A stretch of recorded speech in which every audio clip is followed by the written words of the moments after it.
Okay. We are still at the shop today. We actually got off a little bit early because it's only 6:33. Wheel of Fortune is on. I love Wheel of Fortune. But let's recap how the day went. It was a 3-client day. The first client I didn't take any pictures of, which I never take pictures of Miss Shirley, but she gets polygel and a chrome in a single color. We did use the Sean Legend color. Bro, this color is beautiful. It's called Soft Touch. It's a cream. It's so nice. I love it. I love it. So we used that on her. The second client of the day, she got a fill with an ombre, and I'll put the picture of that here. The third client of the day got a polygel fill with this cat eye that I got from Amazon. Sweet. It is like an ice blue, and then we did some stamping over the top. Came out really good. Now, ordinarily, I do like a haul video, and sorry, I do a haul video, but I did end up getting 2 packages that came in. So let's just open those while we're here, and we'll talk about what else happened for today. I have to complete a few emails. I had an international package that I needed to mail out, and international is cool, but this one is going to Canada, and currently Canada has a postal strike. I don't know if anybody knows that. Oh, these are like, these are jails. Anyways, Canada has a postal strike, and honestly, postal strikes are like my least favorite thing because it makes it more difficult to send packages internationally. It's one little piece of braid. It makes it more difficult to send packages internationally, and I do ship international. I have no problems with it. As long as they're willing to pay for international shipping, sure, I'll send it. I have no problems with it. So I end up contacting the customer that got the package from Canada. Got the package from Canada, and I was like, yo, it says that you guys are having a postal strike, which I knew about, and that it could be like some delays or whatever. So she tells me, I'm like, what other shipping ways can I send it? So she was like, oh, you can do FedEx. Now, international shipping for that to Canada was like $45 she paid already. So I'll go to FedEx. This is like extra outside. So over and above. I don't technically have to do this, but I will do it. So I go to FedEx, and they tell me that 1, it won't get there till Wednesday. That's fine. 2, it's going to be $115 to send it to her. She already paid $40. The product was only $49. So I was like, executive decision, DHL. Sent to DHL. I only end up paying, I think, $6 or $7 more than what she paid for shipping, but DHL will get it there to her location, and it doesn't have to go through the Canadian postal system. So that's a plus. The minus about DHL is actually only open Monday through Friday from 9:30 to 6 p.m. and they used to have a drop box, but they got rid of their drop box. And then they had one location in the city, like close to me, but it's a retail location. So sometimes they like be closed weird hours, and I'm just like, ooh. So I like DHL, but on some levels, it's an inconvenience for me to go to them because you can't drop it off, especially if it's a weekend, because you have to like take the package in. They have to look at it first. They take a picture, like they copy your ID and everything. Look at that one. They copy your ID. This is that solid gel that you can make flowers and stuff with it. They copy your ID and everything, and they do that for every single package you take because they copy your ID and they put it with the package receipt. So if something happened, they can be like, it was her. That's really what it is. Because it depends on when you go there, like who's there. If it's any of the ladies that are like checking my package in, they're like, yeah, I need to make a copy of your IDs. If it's any of the guys, they're like, I ain't that. Don't worry about it. Nobody care. I'm like, I don't need to sign nothing. I literally do not take my package there sealed up. I take it open. I print out the labels separate. I got all the customs forms together. Like, I got my ID in my hand. I want to make it as easy as possible for them because I just need to get my package to my customer. I think that like is the most stressful part about having an online store is actually getting the package to the customer, because you know them big shipping companies, they really do not care. And when you try to explain it to the customer, like, bro, I sent it. That's a blue one. I sent it, but it's no longer in my hands. Well, it says the package is XYZ. Like, you have to call the actual shipper, like the carrier. Like, I can't do anything. I'm not holding its hand while it's going, across international waters. I had a package that me and the lady, I'm calling her, not calling her, I'm emailing her, because I'm like, your package was supposed to be there Thursday. I call UPS, not USPS. I call UPS. I said, her package is supposed to be there Thursday. I see a condition that says I need to provide more information. So I give them the information. They just wanted her address and her phone number, which you cannot ship an international package with it printed on the label. It printed on the label like it was in English. It was just going to England. I did try to send a package to Japan, and they said it couldn't be in Japanese, but like the label, but it's like, but the Japanese need to read it. So they wanted it in English and Japanese, and that was a fiasco right there. It ended up getting sent back and everything. It was crazy. So I just refunded that lady, because I was like, there's no way. There's no absolute way. But back to the England story. So I tell them about her phone number. I give them her phone number and everything else. I call her. I said, listen, I just talked to UPS. I don't know if you have time, but I definitely want you to call them too, because I don't want this coming back to me. I don't want to have to try to ship it out again. This one was like an Aurora green. So her and I were literally back and forth for like a week and a half. And I was like, this is stressing me. I even told her, I was like, I am going to be watching this because it's stressing me out. And she was like, it's cool. Don't worry. It's hard to get stuff over here all the time. And they have to pay tariffs. So the package like from shipping, they automatically put like the value of everything. So I couldn't even change it to like gift. So she had to pay a tariff. I'm like, I want to make sure you get this. She was like, you've been so helpful. I was like, yeah, because I don't want this coming back to me. I had one package go to Canada, and like the lady had bought paints. And so the paints are $120. Well, Canadian money is $1.44 for every US dollar. So she paid, do the math on that. And she also paid $60, $70 for shipping or whatever. Okay, cool. So it gets there, and she refuses the package and says that the customs duties was too much. But because you can Google how much it's going to be, because everything is clearly put on my website. You can Google how much it's going to be. Oops, I didn't show you. That's that one. You can Google how much it's going to be for tariffs, of course, in your country. And I know they have like probably apps or something, right? So she tells me, oh, I messaged her. I said, it says you refused the package. Yeah. Can I get a refund? I said, I don't have the product. I literally sent you the product that you said you wanted. You refused the package. I said, when the package gets to me, then I will refund you the product cost. Of course, no big deal. It took 35 days. So I'm still calling UPS, not USPS. I do not like doing international with USPS, United States Postal Service. You might as well just take your package and set it on fire in the street and wonder where it went, because they do not care. This is a goal. They do. When I say they do not care, they do not care. So if at all possible, if it's not in the United States or Puerto Rico, I don't use USPS for nothing. And I'm going to tell you about another story about like having an issue with packages during the pandemic. But okay, let's finish this one. So she's like, oh, well, when am I going to get a refund? I was like, ma'am, I literally do not have the product. And it's not like the product wasn't sent to you. It's not like the product had a defect or something. The product got to you and you refused it. I said, whenever the product lands back here into my hand, I'll definitely refund you, no problem. Oh, it's like a goal. So anyways, it finally gets here like 35 days later, and like 77 calls. It took so many calls, and I'm calling back and forth. And you can email, I guess I had a case person for UPS, which that never happened before. So I'm emailing her, because she's like, oh, have you got the package yet? You at UPS, can't you just use the tracking? Oh, no ma'am, the package is not here. Do you know where it is? Oh, I'll put in a search ticket.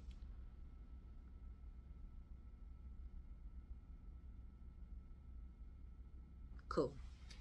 So it, finally gets to her. I refund the money, and then was like, you know, thinking to myself, like, please don't buy nothing else from here if that's what you're going to be doing. Because that's diabolical. Oh, some more of them. Why did I buy two of the same things? But like different colors. So, okay, cool. Now, let's talk about during the pandemic. So, of course, during the pandemic, everything was up in the air. At this point, I had bought these gels from Korea. Love these gels.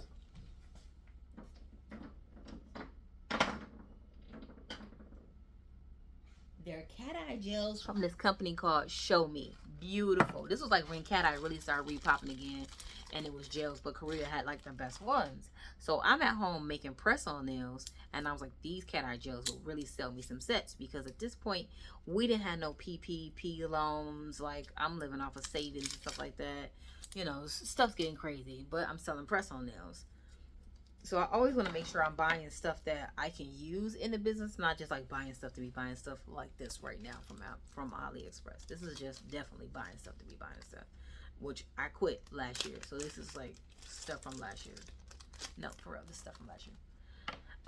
So in any case, we have a postal worker, and I am a customer service person because I worked in retail for so long.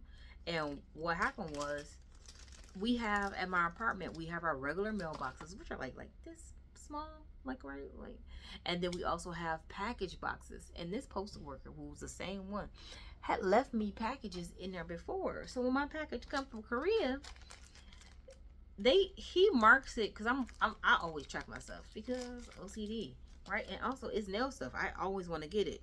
So when the package shows that it was undeliverable, I'm like, undeliverable? Why? Oh, well, we couldn't put it in your mailbox. What do you mean? I lost it. I went to the post office and I was like, let me speak to the manager. Let me speak to the manager, because he's put boxes, big boxes, in that locker thing for me before. And even one time, he put a box in a locker thing, put the note that it was a key for my package in the box, and didn't put the key in the box. I called the Postmaster General.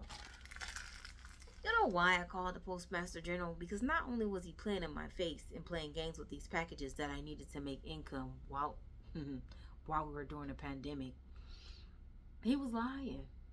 And I'm like, if you're doing this to me, how many other people are you doing this to? And some people, like, you never know. Like, I had some savings, yeah, but what if what was coming through the mail was somebody's last resort? Like, right? Like, if they didn't get this, they wouldn't make it nowhere, right? And I was like, nah, that's unfair.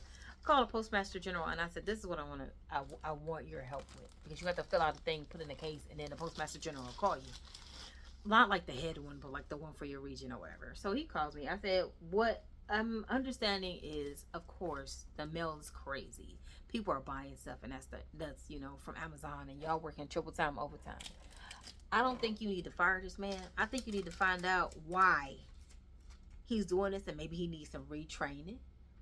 A shorter route or something, you know, something's going on. He needs some help. This is a cry for help. Oh, okay, ma'am. I said, I don't want the man fired. What I want is my mail. So the man's like, oh, okay, and then, you know, we're gonna put in a ticket for your package. Either way, never seen him again. Which is fine, because after that my mail started coming correctly. Insane. I had packages that he put in other people's mailbox. They didn't took it to the office. This was a nice apartment, so they would like take to the office like, oh yeah, this is not mine. They wouldn't keep your stuff. Anyway, so at this point, I still hadn't had the gels. They were nowhere to be found. Them and like maybe some art stuff. So I go to the post office, because it's like, oh no, we returned this back to sender. It's on its way back to Korea. I know you've been lying. On its way back to where? With who? Nah. So I go back up there, because I already know the post office don't move that fast. And I'm like, let me talk to the postal manager of this location. And I was like, listen, I'm looking for this package. It says it's, kind of like the other one I just went around. I don't know how I ended up buying two. And I was like, let me talk to the manager. So I talked to him. I was like, listen, I'm already put in the case with the Postmaster General about my postal delivery one. Oh, this pink is nice. The other one didn't have a pink. It's stuck to here. I'm going to scrape that off later. But where is my package at? He's like, oh, I'll go check in the back. I said, because it says it's on the truck back on its way to Korea. Oh, okay. Do you know this man shows up with both of my packages? He was like, oh, it was in the back. I said, is this Korea? He's like, no. I said, does it look like we standing in your office right now or on our way to Korea? He was like, no. I was like, you guys got to do better. Like, I get it. You're tired? Okay, cool. Me too. I want to be at home, but technically I need to be at work. I need y'all to deliver me my stuff. I will not be a thorn in your side if I get my packages. Like, come on. Ooh, a white. That's pretty. So, in any case, I never had any more problems out of them again. The only thing that I was super bummed about during, like, at the post office and during the pandemic is, like, my favorite mail lady. She retired. Like, she was the best. She was the best mail lady ever. She worked at the counter. She did not deliver mail, but she worked at the counter. She was also retired military. The nicest lady ever. She was retired military. When the pandemic happened, she took vacation time. And then, like, I guess the mail started creating, because she was older. She was older because she did 20-something years. She had told me, like, she told me her whole story. She was, like, so cool. And then she had enough vacation days to take a whole year paid off of work. She had never taken a vacation day. She had enough vacation days to take a whole year paid off of work. And then after that, she retired because she had worked over the 10 years. You know, because I think some type of way when you do work, like do the military 20 years and then they get out and they'll work like a civil service job for 10 more years and then they'll get 2 retirements. So I don't know if you knew that, but they'll get 2 retirements. In any case, she retired and I never got to say like, oh, bye, or give her something for retirement, because I definitely would have gave her something for retirement. She was like the nicest postal lady. She could tell you like, oh, this ain't right. Like, she knew the rates off the top of her head. The post office ain't ran that smooth since she ain't been there. They alright. They got one new guy, he cool. But majority of them is like tired. And it's crazy because I actually applied to work at the post office. I used to do it like at the beginning of every year, apply to work at the post office, because I would definitely do sorting. And I think it would be fun, you know, because you just pretty much, it'll work with my OCD. And you literally never get a call back or email back or anything, but they're talking about, oh, we don't have enough workers, this and the third. And I'm like, because y'all don't, yeah, are y'all hiring? Like, because y'all say y'all short staff, and I done filled out an application every single year. I don't want to be the supervisor. I just want to sort some mail. And you literally never hear from them. That is another reason that I actually even went into nails, because after I graduated with my degree the first time, the jobs that you can find were like lame and they weren't paying a lot. And it was like, okay, I'm willing to start at the bottom, but I had internships all during college. Start at the bottom is cool, but bro, I actually have management experience. I've been managing. I didn't just do management internships during the summertime. I also was managing in my dorm. I was the resident advisor, putting on programs and everything else. And I did that for 2 years before I graduated. So I had management experience. Not to mention, I've been working since I was 14. I am 42. I have been working since I was 14. What you mean I don't have enough experience? So when do I get it? 177? Come on. It was dumb. It was dumb. Immediately I hated it. So, in any case, I digress. That's not the point. The other thing that happened today was I bought this clear acrylic shelf. I'm going to put the picture right here. Now, I am going to hang that from the window in my salon, and I will probably post a video of me actually hanging it. I'm going to hang that from the window in my salon because I'm going to open a window up. It goes out to a hallway, and like I said, I have a operator on the side of me, both sides, and then right in front of me. The girl on the side of me does braids, and this one over here does facials, and the one across me, she does nails. But I'm sure from the one over here, the braider and the esthetician, I can get I want to show more of my press-on nails and start getting more people like getting press-on nails and custom. So I'm already starting the year off like we have to do promotion. This weekend I am going to finish the website for the press-on nails, and I was thinking about it. I'm going to buy the domain name to go with it. I was just going to use like the one from Square, but I'm like, nah, brand it fully and buy the domain name. And it's a real good domain name that will come up like in Google search. So I'm excited about that because it's going to be very SEO friendly and very much sending a lot of traffic to the website. think that's about it. I got 2 things to do today that I'm gonna do. Like it's 7, so I have 2 things that I'm gonna do today. We got a party at my apartment, so I'm gonna go do that, and then walk the dog, and then I need to finish out my intake form for the coaching, which I think that's gonna be great. So finishing out the coaching intake form. But there was something she said in our pre-call that I was like, you know what, you're right. That's the problem with my press-ons website, or even just that landing page, the page that you come and see everything. It's no ladder to tell them where to start. So if you're brand new and you don't know anything about it, you need to start here. You do this first. You get a sizing kit. You get this, you get this, you get this, and basically create that customer journey where it's easy for new people and returning people to make those orders seamlessly and frequently. Yeah, so I'm excited about that. I'm very much excited about that. I will start doing Valentine's sets to show, I want to say next week, but it's my 4-day work week, so I gotta see how I'm gonna do it. I think what I'll do is just 5 like of the most trendiest designs, and then start promoting those. And I'm gonna use my Pinterest to promote it, so I'm not gonna throw a lot of money into it beyond the domain name, but I will throw a lot of effort into it. And not just, so I have already a Pinterest page set up for it, and I have already the Instagram page set up for it, so we're gonna do some stuff there, and I have the scheduling set up so I can schedule posts and things. So yeah, that's where we are. It is Friday, December 3rd, the first Friday of the year, and it's great. I will see you guys in tomorrow's vlog. Do you have any crazy postal stories? Comment below.